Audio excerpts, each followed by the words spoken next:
janji Allah itu janji yang sangat berharga, sangat mahal bagi kita. Oleh janji-janjinya kita boleh mendapat bagian dalam kontrak ilahi. Luhur dari Allah sesungguhnya sifat janji-janjinya adalah kekayaan surga yang boleh kita nikmati sebagai anak-anaknya. Haleluya. Masih kita angkat pujian kita sebab Tuhan baik. Senang kita berdiri dengan penuh sukacita kita angkat pujian kepada Tuhan.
Silakan dulu, puji Tuhan.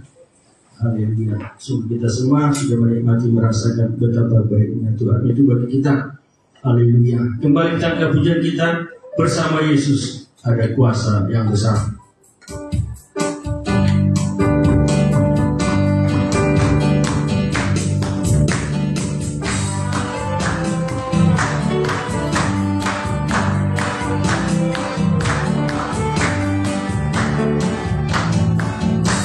Yesus ada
Dan kita akan menikmati firman Tuhan malam hari ini. Kita siapkan hati kita, kita siapkan pikiran kita, dan kita rasakan kasih dan perhatiannya, lawatannya bagi kita. Saudara kita semuanya bersama bangkit berdiri untuk kita menikmati firman Tuhan. Kata pujian kita, sinar kemuliaan-Mu Bapa.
Kami bersyukur Tuhan Yesus, kemurahan dan kasih-Mu bagi kami. Kami boleh ada malam ini.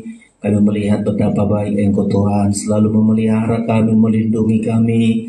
Banyak hal yang Tuhan perbuat bagi kami. Kami ada bukan karena kami kuat, bukan karena kami hebat, tapi Tuhanlah yang kuat memberi selalu kekuatan yang berlimpah kepada kami. Kami dapat memuliakan Engkau, kami dapat beribadah ya Tuhan Yesus. karena hal yang Engkau inginkan bagi kami beribadah melayani Engkau. Jadikan mata rohani kami untuk memandang perkara besar, memandang kemuliaan-Mu ya Tuhan Yesus. Malam ini kami akan sujud di hadapan Tuhan lewat doa penyembahan kami. Kami membutuhkan firman-Mu yang selalu menopang kami, mengajari kami, agar penyembahan kami, penyembahan yang menyenangkan bagi Tuhan, mengagungkan Tuhan. Ajari kami melalui firman-Mu Tuhan.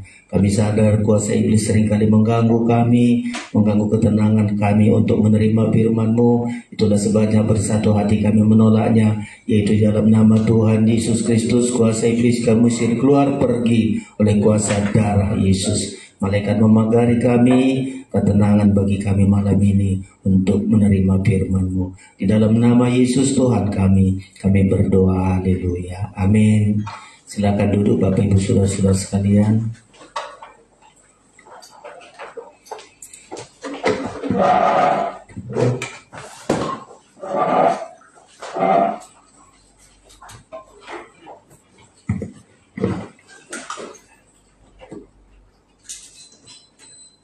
Puji Tuhan, kita bersyukur senantiasa buat kemurahan Tuhan. Saudara-saudara, kita bisa ada malam hari ini sungguh-sungguh karena pertolongan Tuhan bagi kita di tengah-tengah kesibukan kita, pergumulan kita masing-masing. Saudara-saudara, kita masih bisa hadir memberikan waktu kita, hati kita, membawa tubuh kita untuk sujud di hadapan Tuhan. Saudara-saudara, malam ini tema kita sebelum kita menyembah Tuhan adalah memiliki mata iman. Ya, ini supaya kita datang menyembah Tuhan, kita memiliki disebut mata iman. Saudara-saudara, apa itu mata iman? Melihat hal-hal yang tidak bisa dilihat orang. Inilah memiliki mata iman, saudara-saudara. Kalau kita hanya menggunakan mata jasmani kita ini, kita lemah, saudara-saudara, kita tergoda, kadang-kadang juga kita banyak dosa karena kita hanya memiliki mata daging kita ini, saudara-saudara sekalian. Dan itulah seringkali kita jatuh bangun dalam dosa, dalam banyak hal, saudara-saudara, karena tidak memiliki mata iman. Jadi di Alkitab kita, orang-orang yang bisa sungguh-sungguh memberikan hidupnya melayani Tuhan, ikut Tuhan, karena dia memandang yang tidak dipandang oleh orang lain. Nah, inilah yang penting kita, saudara. Kalau pandangan kita nggak berbeda dengan pandangan orang dunia, dia jatuh bangun kita dalam setiap masalah kita, saudara-saudara. Tapi kalau kita bisa memiliki mata iman, kan keistimewaan kita di situ, saudara-saudara. Orang nggak bisa memandang hal-hal yang Tuhan sediakan, kita bisa memandang. Ya, bahkan hal-hal yang tidak mungkin, hal yang sulit, hal yang nggak sesuai dengan hati kita, kita bisa memandang dengan iman. Di balik semua itu ada rencana Tuhan yang begitu besar. Nah, inilah yang kita pelajari sebelum kita sujud di hadapan Tuhan, ya, memiliki mata iman. Jadi kita anak-anak Tuhan, orang percaya, imam-imam, kita memiliki ini, saudara-saudara. Kita berdoa, Tuhan berikan sama saya mata iman. Kalau Efesus berkata mata hati terang, mata hati, saudara-saudara, hati ini ada mata hati yang terang, saudara-saudara. Kita baca ayat ini, Ibrani pasal yang ke-11, ya, ayat yang ke-27. Ibrani 11 ayat 27, kita baca ini, saudara-saudara. Ayat 27 kita baca bersama-sama. 1, 2, 3.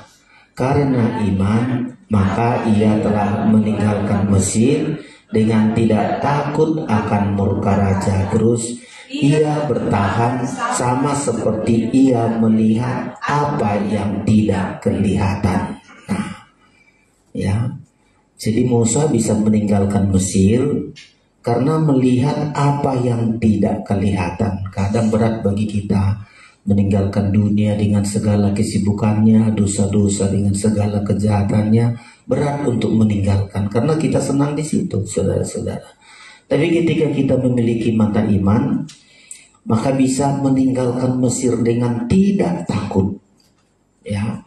Karena Musa ini diangkat menjadi putri Firaun. Kalau ditinggalkan, itu tentu sangat berbahaya sekali, rugi bagi masa depannya. Coba kalau ditinggalkan istana, bagaimana masa depannya, ya. Dia datang kepada orang Israel hanya budak-budak Mesir. Coba, jadi itu ditinggalkan dengan rasa tidak takut, tidak gentar. Dia sangat yakin kalau apa tindakannya meninggalkan Mesir itu akan berdampak yang baik dalam hidupnya. Maka dia berani meninggalkan Mesir dengan segala berhalanya, dengan segala dosanya. Karena kalimat ini, ia melihat apa yang tidak kelihatan. Inilah yang saya sebut namanya mata iman. Berat bagi kita meninggalkan dosa, meninggalkan berhala, meninggalkan kebiasaan-kebiasaan buruk kita. Rasa aja berat, takut. Ya, takut itu karena berat. Karena murka raja juga, Raja Mesir saat itu juga sangat murka kepada bangsa Israel. Karena Musa membilang, biarkan kami pergi untuk beribadah. Firaun bilang, jangan, sampai 10 kali dibilang. Firaun, biarkan kami pergi beribadah. Kami kerjakan pun pekerjaan kami, tapi biarkan kami beribadah. Kalau nggak kau biarkan akan kuhukum. Asal nggak dibiarkan, coba saudara-saudara. Ibadah kita sangat berharga sekali sampai bangsa Mesir itu dihukum dengan penghukuman yang berat karena tidak membiarkan bangsa Israel beribadah. Sampai terakhir, ya, semua anak sulung Mesir habis binasa. Anak sulung Mesir, anak sulung hewan habis semua mati, saudara-saudara. Barulah takut mereka. Rupanya kalau kita lawan-lawan orang Israel beribadah, kita halang-halangi bangsa Israel beribadah, habis kita semua. Itulah saudara-saudara sekalian. Kenapa? Karena Musa melihat apa yang tidak kelihatan. Ya, bangsa Israel juga dengan bangsa-bangsa yang lain di Alkitab membilang banyak karena sudah lihat penghukuman begitu besar. Melihat anak sulung Mesir mati semua, saudara-saudara. Ya, mereka bangsa-bangsa lain punya ikut. Ayo kita ikut, ayo ikut kita keluar. Ya, kalau nggak habis juga kita, saudara-saudara. Jadi keluarlah bangsa Israel. Saudara-saudara sekalian begitu banyak, ya. Bangsa Israel banyak nggak melihat mata iman ini. Kebanyakan mereka nggak memandang dengan mata iman. Kurang sedikit bersungut-sungut. Ya, ada 3 hari perjalanan, mereka berjalan airnya pahit. Langsung marah kepada Musa. Musa, yang kau pikirnya nggak ada lagi kuburan di Mesir, makanya kau bawa kami ke sini. Coba, saudara-saudara. Tapi Musa punya pandangan iman. Kalau Tuhan yang menyuruh, Tuhan yang bertanggung jawab. Kalau Tuhan yang perintahkan bukan untuk menyiksa kita, bukan untuk merugikan kita, pasti ada Tuhan sediakan lebih dari itu. Musa melihat apa yang tidak kelihatan. Ya, sama kita saudara-saudara. Kalau mata kita hanya melihat yang kelihatan, ini berat bagi kita untuk beribadah melayani Tuhan. Berat rasanya saudara-saudara. Lebih enak seperti bangsa itu, lah mendingan kami di Mesir aja. Ya, di Mesir kami bisa dengan berhala kami, di sana kami bisa kerja, makan dengan gratis, punya ini dengan cuma-cuma, saudara-saudara. Karena nggak melihat dengan mata iman. Ya, sama kita, sangat berat rasanya bagi kita untuk beribadah melayani Tuhan, karena kita tidak melihat mata iman. Nggak kita melihat janji Tuhan yang begitu besar yang Tuhan sediakan bagi kita, saudara-saudara. Jadi kita harus memiliki mata iman. Di Efesus berkata memiliki mata hati terang untuk melihat pengharapan ada yang kita harapkan, saudara-saudara. Ketika kita beribadah melayani Tuhan, ada yang kita harapkan dan bukan harapan palsu. Ya, bukan PHP, pengharapan palsu, pengharapan yang pasti, saudara-saudara. Kalau dunia ini seringkali pengharapan palsu, PHP. Aduh, dampaknya menjanjikan. Aduh, kalau saya kerja begini, saya tidak beribadah, saya tidak melayani. Aduh, mungkin hebatlah hidupku, mungkin hebatlah. Pengharapan palsu, saudara-saudara. Ya, dan inilah yang penting kita lihat di Efesus, saudara-saudara. Saya secara pribadi selalu bersyukur, ya, karena melihat apa yang tidak dilihat oleh mata daging ini, saudara-saudara. Ya, kalau kita hanya melihat mata daging ini, ya disitulah saudara-saudara sekalian gampang kita bersungut, gampang menyalahkan Tuhan, gampang menyalahkan Musa, dan selalu begitu. Ya, padahal Tuhan sediakan yang begitu besar bagi kita. Efesus pasal 1, saudara-saudara, kita lihat ini. Ya, ayat 18. Ayat 18. Iya, ayat 18 sampai dengan ayat 19. Kita baca sama ayat ini 18 sampai 19, 1, 2, 3. Dan supaya ia menjadikan mata hatimu terang, agar kamu mengerti pengharapan apakah yang terkandung dalam panggilannya, betapa kayanya kemuliaan bagi yang ditentukan bagi orang-orang kudus. Dan 19, dan betapa hebat kuasanya bagi kita yang percaya sesuai dengan kekuatan kuasanya. Coba, ini memiliki mata iman itu sampai kita bisa mengerti pengharapan yang disediakan Tuhan. Saudara-saudara, setiap orang yang dipanggil Tuhan, dipilih Tuhan, Tuhan sediakan segala-galanya. Gak sembarangan Tuhan memanggil kita, ya. Dan seringkali kita gak melihat dengan mata terang, dengan mata hati terang, supaya ia menjadikan mata hatimu terang, agar kamu mengerti pengharapan apakah terkandung dalam panggilannya. Kita dipanggil melayani Tuhan, beribadah. Betapa kayanya kemuliaan, ya. Ditambah lagi betapa hebatnya kuasanya bagi kita. Inilah gunanya kita beribadah, saudara-saudara. Ya, kalau kita nggak memiliki mata iman ini, kita nggak, aduh apalah ya saya beribadah ini, kok melayani Tuhan, apalah ya. Coba, saudara-saudara. Tapi karena kita bisa mengerti pengharapan ini, ya, pengharapan yang pasti, saudara-saudara. Ya, betapa kayanya kemuliaan yang kekal. Ditambah lagi betapa hebat kuasanya bagi kita yang percaya. Saya selalu katakan ini, saudara-saudara sekalian, dan selalu saya imani, mata iman kita jelas memandang apa yang Tuhan kerjakan bagi kita lewat ibadah pelayanan kita, saudara-saudara. Orang gak melihat ini, orang membilang kita, bodoh-bodoh amat orang ini ke gereja, hari PA, hari Biston. Ngapain sih, hari Minggu aja pun sudah kaya. Bahkan gak ke gereja pun asal KTP Kristen kaya. Bukan kekayaan dunia ini loh, saudara-saudara, kita cari. Tapi ada hal yang lebih indah, ya. Kalau orang-orang Israel keluar dari Mesir, mungkin mula-mulanya dibilang, ngapain kau beribadah ke gunung?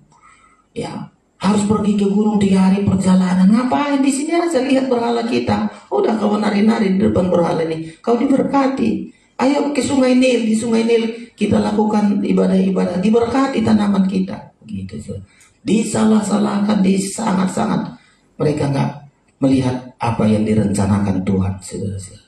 Tapi benarkah begitu? Enggak. Coba begitu mereka ikuti Musa yang tadinya melihat apa yang tidak dilihat oleh bangsa Israel, yang tidak dilihat oleh orang Mesir. Indah sekali, saudara-saudara. Begitu ditinggalkan Mesir, tadinya di Mesir mereka harus bikin batu bata, jumlah harus tepat, sedikit pun tak kurang, saudara-saudara. Dipaksa mereka harus kerja. Ya, tapi begitu mereka ikuti Musa, nggak lagi kerja, setiap pagi ada Tuhan kasih berkat. Coba, saudara-saudara. Ya, tadinya untuk makan aja harus kerja banting tulang, saudara-saudara. Tapi begitu mereka ikuti Musa beribadah lewat tabernakel, tahap demi tahap mereka ikuti. Memang tidak selalu enak, ada Tuhan izinkan hal yang gak enak, ya, untuk mendidik bangsa Israel. Ya, Tuhan izinkan satu saat kelaparan, tapi hanya Tuhan bilang, ku izinkan kelaparan supaya kulihat hatimu, ya, supaya kulihat hatimu, apa engkau condong kepadaku atau condong yang lain. Tuhan izinkan, ya. Tapi bukan untuk membinasakan mereka. Tuhan mau lihat hati bangsa Israel, mau percaya sama Tuhan apa enggak. Ya. Lalu Tuhan kasih, saudara-saudara, setiap pagi mereka makan mana. Itu pun ada peraturannya, saudara-saudara. Ya. Tuh Musa bilang, ayo semua ngambil secukupnya saja hari ini, jangan disimpan untuk besok. Tapi ada bangsa Israel memang nafsu rakus. Aduh, besok gimana ini? Diambil mana tadi, dikumpulkan sampai besok berulang. Jadi sakit penyakit. Ya, udah Tuhan bilang besok pagi ada selalu berkat ini, mana ini selalu ada.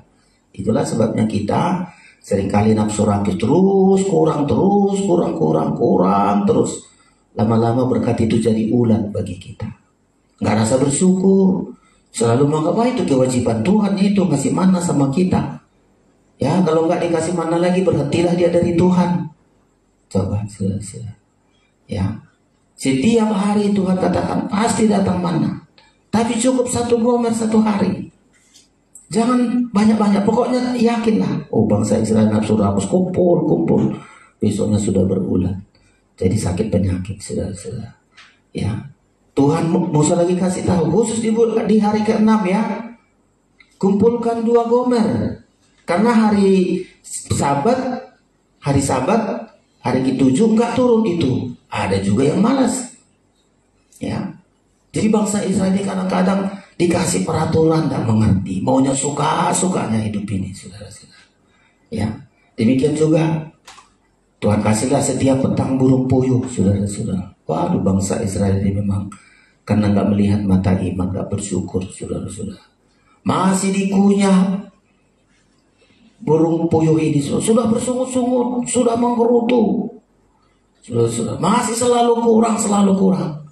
Sampai ada waktu itu disebut namanya kuburan nafsu rakus. Karena nggak melihat dengan mata iman. Kalau kita percaya Tuhan berkati kita setiap hari tepat pada waktunya, gak usah kita terlalu rakus dengan hidup di dunia ini. Cukup secukupnya kata firman. Beri makanan kami hari ini secukupnya. Supaya kita bersyukur setiap hari. Ya.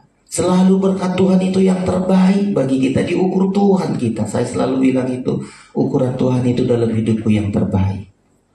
Karena saya melihat dengan mata iman, saudara-saudara.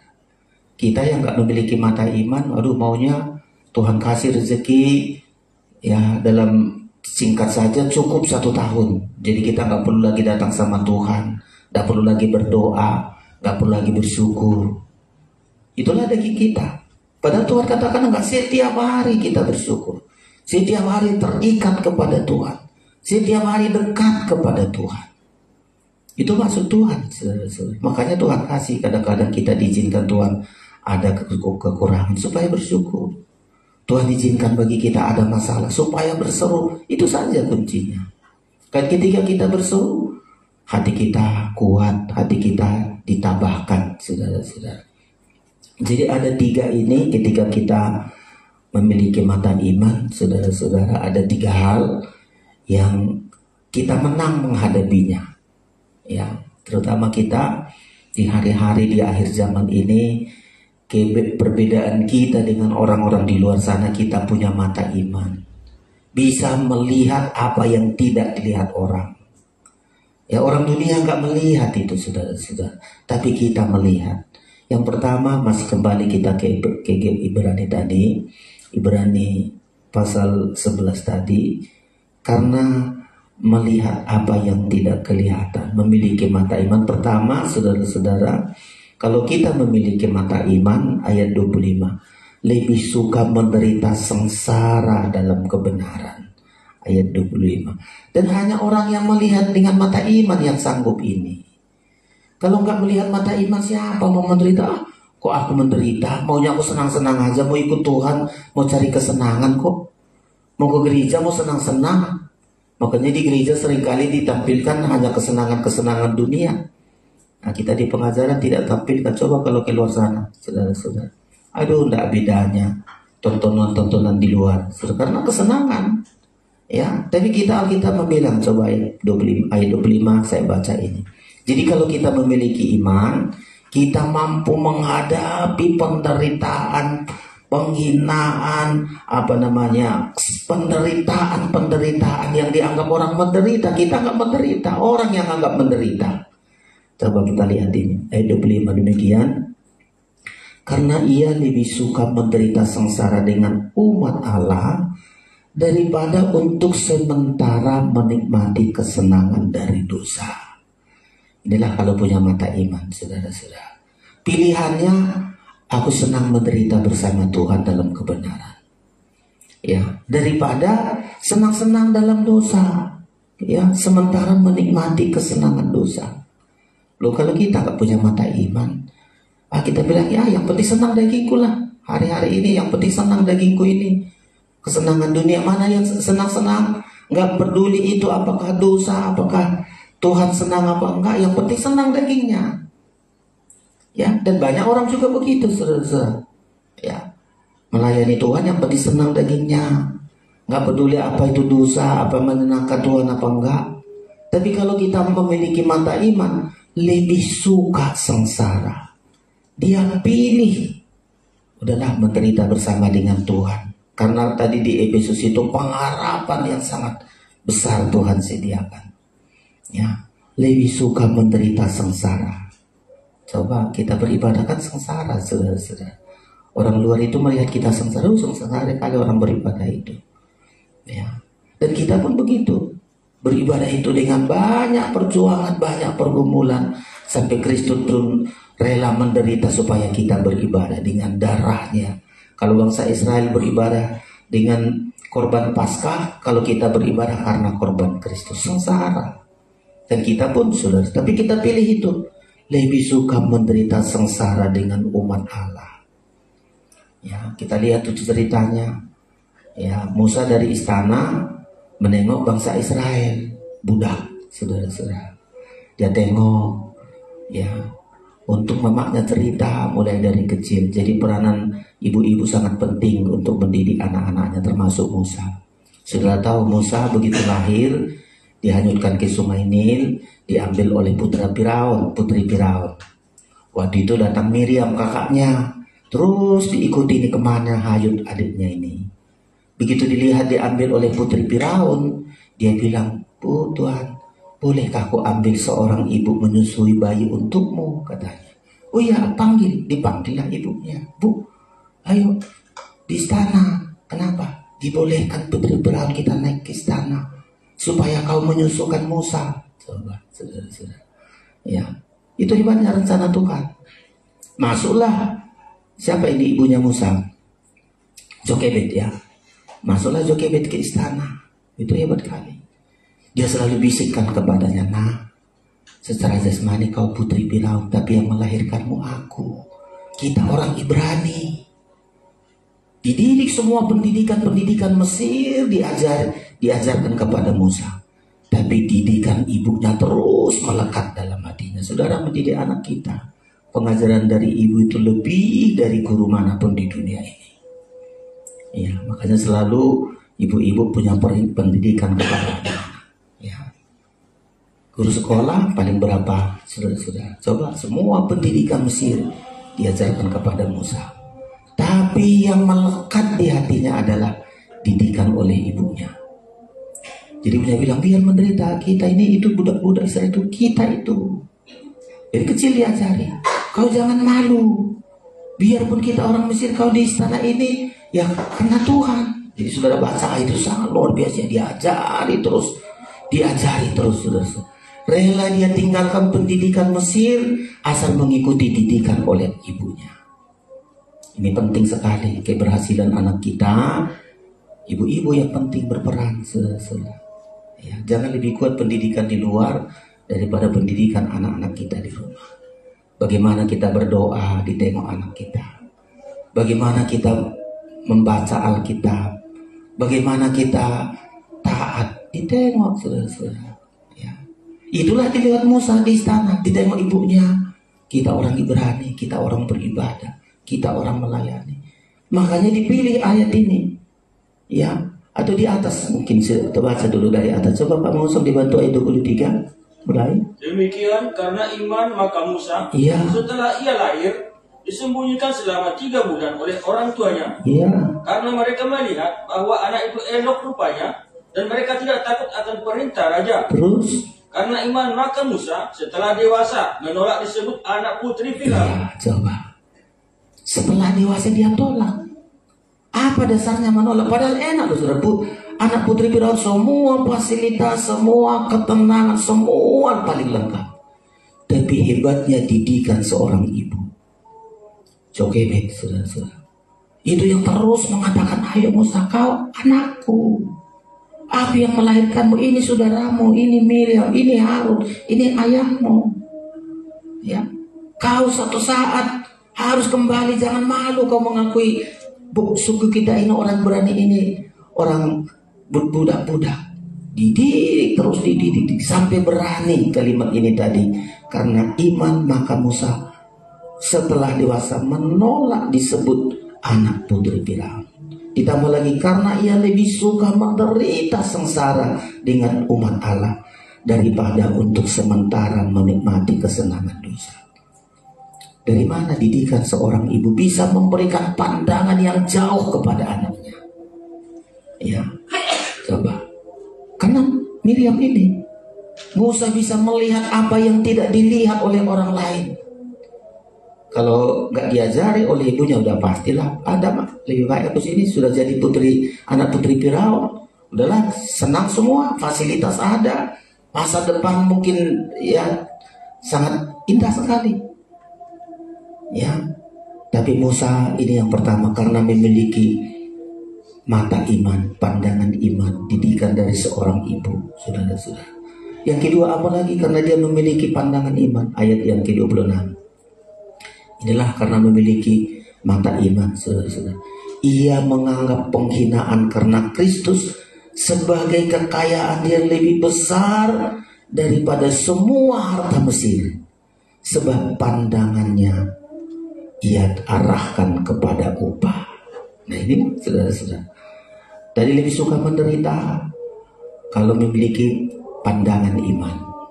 Ya. Yang kedua, penghinaan karena Kristus dan betul-betul sangat terhina begitu dia katakan aku orang Ibrani. Oh, orang putri Firaun pun orang-orang Mesir bukan ada kok orang Ibrani pasti dihina-hina. Aduh Musa rupanya orang Ibrani. Itu budak-budak itu keluarganya. Tapi ayat membilang menganggap penghinaan karena Kristus sebagai kekayaan lebih besar daripada semua harta Mesir. Kita nanti saudara-saudara bisa tulus kita beribadah melayani Tuhan kalau kita punya mata iman. Ya, harta Mesir dianggap tidak apa-apa dibanding dengan kekayaan yang Tuhan sediakan. Tadi di episode sangat jelas. Kekayaan yang sangat besar lebih dari kekayaan Mesir. Bahkan ketika orang-orang Mesir menghina dia, dianggap itu suatu kekayaan. Dia tidak sakit hati, dia tidak tidak dendam, ya sudah, biarkan saja berlalu semua, saudara-saudara. Karena pandangannya ia arahkan kepada upah. Kalau kita nggak memiliki pandangan iman, kadang-kadang harta dunia ini sudah kita anggap segala-galanya, saudara-saudara. Harta dunia ini hanya seperti uap, kata kita. Tahu uap? Sebentar naik, hitungan detik bisa habis. Ya, namanya uap, saudara-saudara. Ya, nggak bisa bertahan. Semua yang di dunia ini nggak ada yang dapat bertahan. Tapi karena Alkitab ini mengatakan dia mengarahkan pandangannya kepada upah. Ya. Dia mengabaikan penghinaan. Yesus juga melakukan begitu di Ibrani juga ya. Mengabaikan semua penghinaan itu. Karena pandangannya diberikan kepada upah, saudara-saudara. Jadi yang ketiga tadi, ya, yang ketiga karena memiliki mata iman, meninggalkan Mesir dengan tidak takut. Tiga inilah saudara, supaya tulus kita beribadah, tulus melayani Tuhan. Ya. Kalau saudara nggak memiliki pandangan iman ini, tidak melihat apa yang tidak kelihatan, itulah kita gampang kita mau tinggalkan Tuhan, mau tinggalkan ibadah, mau tinggal pelayanan karena mata kita hanya kepada perkara dunia ini, mata jasmani ini saja. Mata daging kita ini menipu kita, saudara-saudara. Ya, mata daging kita ini. Ya. Makanya kita bilang kalau matamu menyesatkan, cungkil matamu. Kalau tanganmu menyesatkan, ya potong tanganmu. Mata kita ini seringkali menyesatkan kita. Ya. Makanya saudara-saudara, milikilah mata iman. Miliki mata iman. Supaya mampu kita sengsara bersama dengan umat Tuhan. Dan sengsara kita bukan untuk selama-lamanya. Sengsara supaya kita menerima kemuliaan yang Tuhan sediakan, saudara-saudara. Penghinaan juga kita abaikan karena kita melihat upah. Mesir juga kita tinggalkan karena ada lebih baik yang Tuhan sediakan bagi kita. Kalau enggak, saudara-saudara, gampang kita lemah, gampang putus asa, ya, gampang menyalahkan Tuhan, gampang menyalahkan yang lain. Tapi ketika kita melihat ini, ya, memiliki mata iman ini, saudara-saudara, tandanya lebih suka kita sengsara. Apalagi kalau sengsara beribadah. Saudara belum sengsara seperti orang-orang gereja mula-mula sengsara beribadah, kita enak beribadah, ya. Belum kita alami sengsara beribadah. Coba kalau di gereja mula-mula, wah, saudara-saudara, ya, kita masih baik-baik. Kadang-kadang karena baik-baik semua, kita lalu gak mencari Tuhan dengan sungguh-sungguh. Lebih suka sengsara dengan umat Tuhan. Itu pilihan kita. Udahlah, sengsara bersama Tuhan itu lebih baik daripada senang di dunia ini, senang dengan orang berdosa. Ya, itu pilihan kita. Ya, senang-senang hidup dalam dosa, hidup tanpa ibadah, senang. Ya, tapi saudara-saudara, hanya satu saat untuk binasa, menganggap penghinaan sebagai kekayaan. Ya, dan yang ketiga, meninggalkan Mesir tanpa takut, tidak takut akan masa depan, tidak takut terhadap raja, tidak takut, pasti setiap kita beribadah meninggalkan perkara-perkara dunia ini, Tuhan akan berikan yang lebih terbaik bagi kita, saudara-saudara sekalian. Bukan hanya Musa, di Alkitab kita ini banyak orang meninggalkan hal-hal. Bahkan di Ibrani ini seringkali saya melihat apa yang dijanjikan Tuhan gak didapat. Ya, mana janji Tuhan kok mana? Saya tadi ulang-ulang itu, hampir mereka untuk janji-janji Tuhan itu secara jasmani gak diperoleh. Itu aja gak bersyukur-syukur loh, saudara-saudara. Musa, coba kita tengok dulu Musa. Ya, hanya satu salah Musa. Ketika Tuhan membilang Musa, satu kali bangsa Israel bersungut-sungut, cepat Musa, kami haus sekali, Musa haus sekali, hampir dilempari dengan batu, saudara-saudara. Lalu Tuhan berkata, Musa, pukulkan tongkat ini ke batu itu, maka keluar air. Musa pukulkan tongkatnya, keluar air. Bangsa Israel senang semua, puji Tuhan. Satu saat lagi bangsa Israel terus bersungut-sungut, Musa, mana air? Kami mau mati ini. Kenapa kau bawa kami ke sini? Kau pikirnya gak ada kuburan kami di Mesir, Musa? Maksudmu jahat, mau menghukum kami sama anak-anak kami. Nah, Musa karena sudah emosi mendengar suara bangsa Israel ini, padahal Tuhan katakan, Musa, berbicaralah kepada gunung batu itu. Aku nanti di balik gunung batu ini, kau bicara aja. Aku di balik batu ada Tuhan. Ya, kau bicara kepada gunung batu itu, maka keluar air. Musa karena sudah emosi mendengar selalu disalah-salahkan oleh bangsa Israel, mau dilempari dengan batu. Musa sudah gak sabar lagi, gak perhatikan lagi kata Tuhan tadi, harus bicara sama gunung batu. Dia ambil tongkatnya, dia pukul gunung batu itu. Tuhan bilang, Musa, kau gak dengar-dengaran, kau gak menghargai apa kataku. Karena kau gak dengar-dengaran satu ini, kau gak boleh masuk ke tanah perjanjian. Saya takutnya jadi hamba Tuhan lebih baik aku dengar-dengaran sama Tuhan daripada ikuti kata orang, saudara-saudara. Ya, lalu Tuhan katakan, Musa, sekarang angkat Yosua yang akan meneruskan perjalanan. Kau hanya memandang. Tengoklah dari gunung Nebo, sanalah tanah perjanjian itu. Itu aja Musa gak keberatan. Udahlah Tuhan, kalau itu maksudnya dibilang, apa-apain Tuhan ini, aku membawa dari bangsa Israel sudah bertahun-tahun, sekarang sudah ditapal batas. Masa kesalahan satu maka aku gak bisa melihat itu. Musa bersedia apapun putusan Tuhan.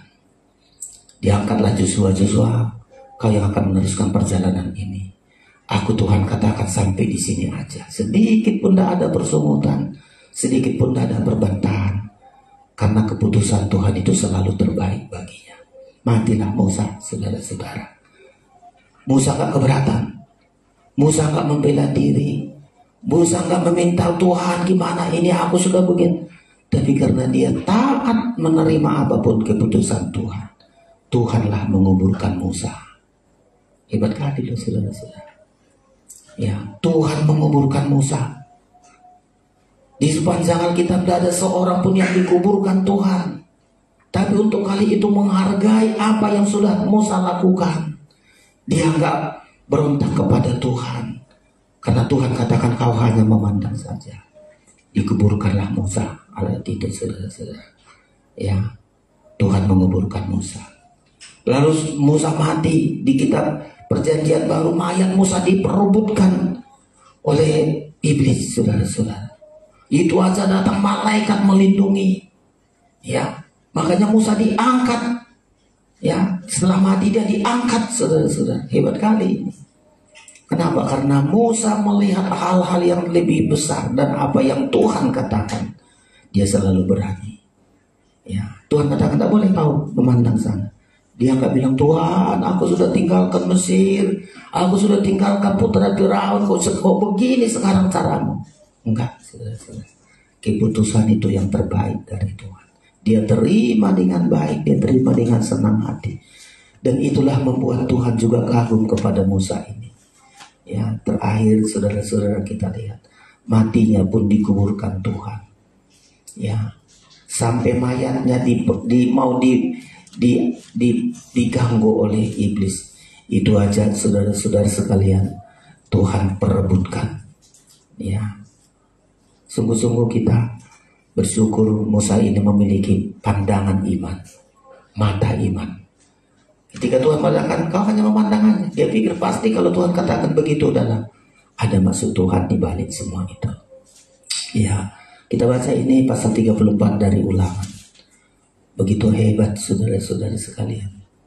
Ya, supaya kita belajar memiliki mata iman. Ya, saya baca demikian. Ayat 1 mulai. Kemudian naiklah Musa dari dataran Moab ke atas gunung Nebo, yakni ke atas puncak Pisgah yang di tantangan Jeriko. Lalu Tuhan memperlihatkan kepadanya seluruh negeri itu, dari Gilead sampai ke kota dan seterusnya. Saudara-saudara sekalian, ayat 4. Demikian 4. Dan berfirmanlah Tuhan kepadanya, inilah negeri yang kujanjikan dengan sumpah kepada Abraham, Ishak dan Yakub. Demikian kepada keturunanmu lah akan kuberikan negeri itu. Aku mengizinkan engkau melihat dengan matamu sendiri, tetapi engkau tidak akan menyeberang ke sana. Coba kalau kita begitu keputusan, sudah di masa sudah begitu jauh perjalanan kita, penghinaan sudah, segala mau dilempari batu, penderitaan sudah. Lalu Tuhan putuskan, kau gak boleh masuk ke sana, kau hanya melihat saja. Coba, lalu apa kata kitab ini, saudara-saudara? Dia tidak bisa hanya di situ ayat 5. Lalu matilah Musa hamba Tuhan itu di sana di tanah Moab sesuai dengan firman Tuhan. Ayat 6. Dan dikuburkannya lah dia. Kalimat dikubur itu Tuhan menguburkan dia di suatu lembah di tanah Moab, di tentangan Peor, dan tidak ada orang yang tahu kuburannya sampai sekarang. Ya, coba saudara-saudara, nggak berontak dia sama sekali. Ya, nggak berontak sama sekali, saudara-saudara sekalian. Di surat Judas dikatakan Musa itu mayatnya aja dilindungi. Coba Judas terakhir, saudara-saudara. Makanya kalau kita punya pandangan iman, mata iman, saudara-saudara, kita bisa menerima sesuatu, selalu ada maksud Tuhan yang terbaik. Ya, Judas 1, saudara-saudara. Ya, ayat yang ke-9. Judas 1 ayat 9. Demikian, tetapi penghulu malaikat Mikael ketika dalam suatu perselisihan bertengkar dengan iblis mengenai mayat Musa.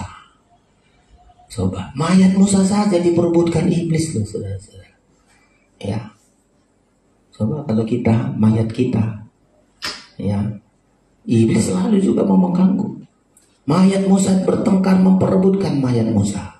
Terus tidak berani menghakimi iblis itu dengan kata-kata hujatan, tetapi berkata, kiranya Tuhan menghardik engkau, dan seterusnya, saudara-saudara. Ya, sampai Musa diangkat.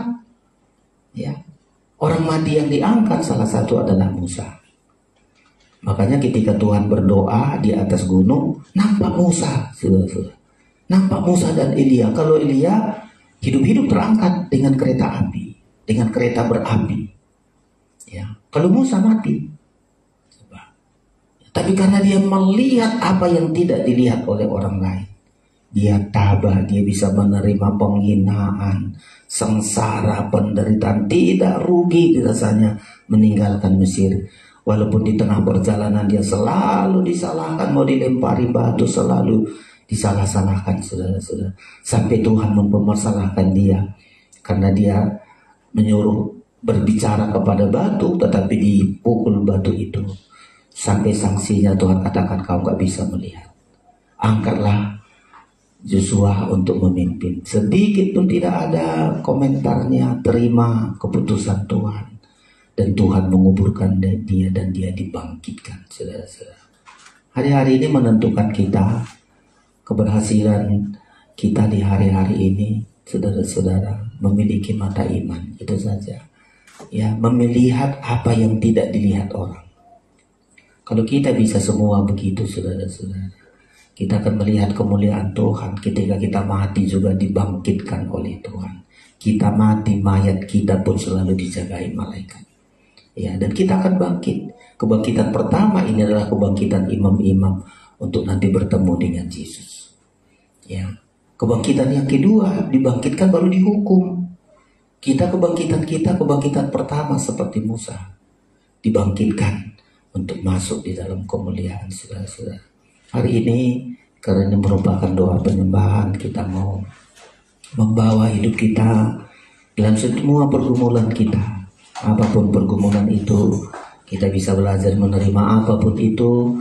Kita tabah, kita kuat, karena di balik semua itu ada rencana Tuhan yang begitu besar bagi kita. Pemain musik datang ke depan. Ku bersyukur, kita naikkan pujian kita ini.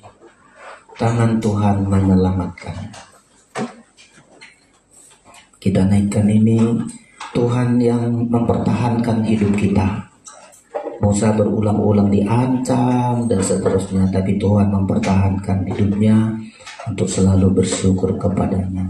Jika aku berada dalam kesesakan, Engkau mempertahan hidupku ini, dan tangan kananmu menyelamatkan aku. Yesus akan menyelesaikan begitu. Haleluya.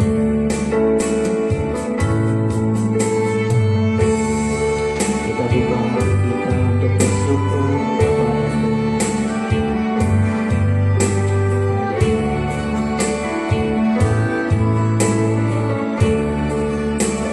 jika aku berada dalam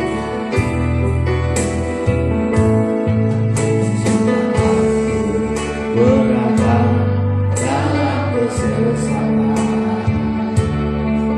Engkau mempertahankan hidupku ini, dan tangan kananmu menyelamatkan aku. Yesus akan menyelesaikan jika aku berada dalam kesesakan. Engkau mempertahankan hidupku ini, dan tangan kananmu menyelamatkan. Yesus akan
memiliki mata iman, pandangan iman. Ada saatnya kita berada dalam kesesakan, ada saatnya dalam pergumulan, ada masalah. Berseru sama Tuhan, menyelamatkan aku. Yesus akan menyelesaikan. Balik dari atas jika aku berada. Jika amin Tuhan. Kami melihat kuasa Tuhan begitu besar. Engkau mempertahankan hidupku ini, dan tangan kananmu menyelamatkan aku. Yesus akan menyelesaikan. Aku bersyukur Tuhan, ku bersyukur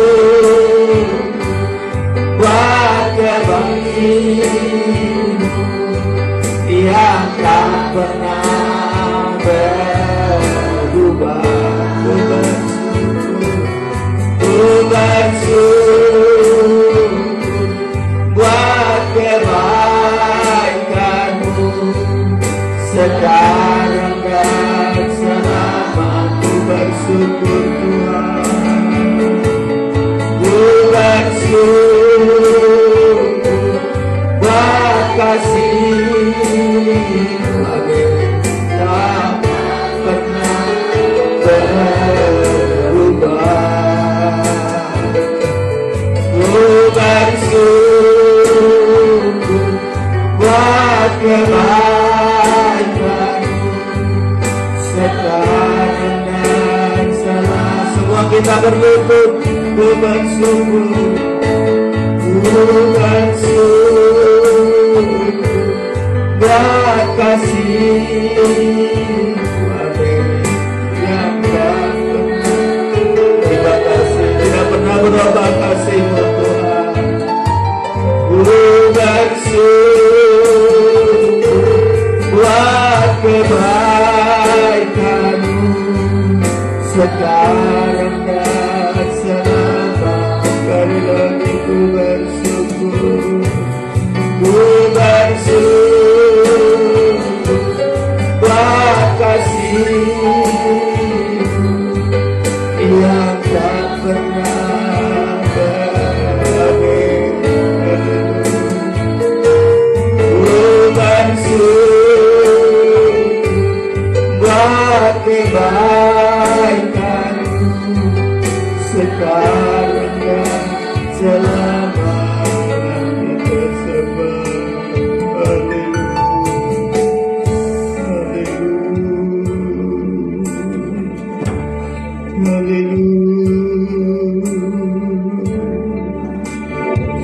Kami sembah Engkau Tuhan, kami agung